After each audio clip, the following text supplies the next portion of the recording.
پاکستان کی سلامتی کی بات آئے گی پھر تو اس پہ کوئی کمپرومائز نہیں ہے. پھر ہم نہ نون لیگی ہیں، نہ پی ٹی آئی ہیں، نہ سندھی ہیں، نہ پختون ہیں، نہ مہاجر ہیں. پھر ہم صرف پاکستانی ہیں. یہ تو وقت ثابت کرے گا کہ یزیدی کون ہے اور حسینی کون ہے. اس وقت ہم پارلیمنٹ ہاؤس میں موجود ہیں. میرے ساتھ پی ٹی آئی رہنما علی محمد خان صاحب موجود ہیں. سر بہت شکریہ وقت دینے کا. جس طرح سے پاکستانی افواج نے افغان طالبان کو جواب دیا، کیا کہیں گے آپ اس حوالے سے؟ اسلامی تاریخ کا المیہ رہا ہے کہ اس میں بعض اوقات اسلامی فوجی بھی آپس میں نبرد آزما رہی. یہ تو وقت ثابت کرے گا کہ یزیدی کون ہے اور حسینی کون ہے. لیکن ایک بات میں بتا دوں، کلمے کے نام پہ بنا ہوا ملک پاکستان ہے. 27 رمضان کو بنا. پاکستان پوری امت مسلمہ کا سردار ہے. ہمارا مذہبی صدر مقام مکہ مکرمہ ہے، مدینہ منورہ ہے، لیکن سیاسی صدر مقام پوری امت مسلمہ کا یہ پاکستان ہے، جس کے بارے میں صوفی محمد برکت علی صاحب فرمایا کرتے تھے. عظیم صوفی شاعر بزرگ تھے. وہ فرماتے تھے کہ وقت آئے گا کہ اسلام آباد پاکستان کی ہاں اور نہ میں دنیا کی ہاں اور نہ کے فیصلے ہوں گے.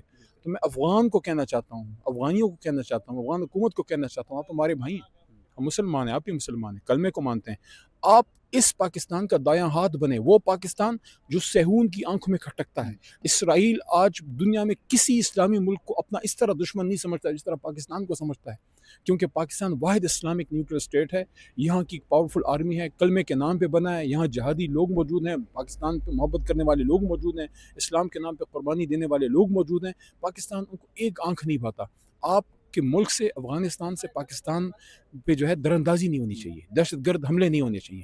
اگر افغان حکومت یہ انشور کرے کہ ان کا سوائل پاکستان کے خلاف یوز نہ ہو، باقی پاکستان اور افغانستان ہم بھائی ہیں، کوئی ایشو نہیں ہے. لیکن جب پاکستان کی دفاع کی بات آئے گی، پاکستان کی سلامتی کی بات آئے گی، پھر تو اس پہ کوئی کمپرومائز نہیں ہے. پھر ہم نہ نون لیگی ہیں، نہ پی ٹی آئی ہیں، نہ سندھی ہیں، نہ پختون ہیں، نہ مہاجر ہیں. پھر ہم صرف پاکستانی ہیں اور ہم سب پھر پاکستان کی دفاع میں اپنی پاک فوج کے ساتھ کھڑے ہیں.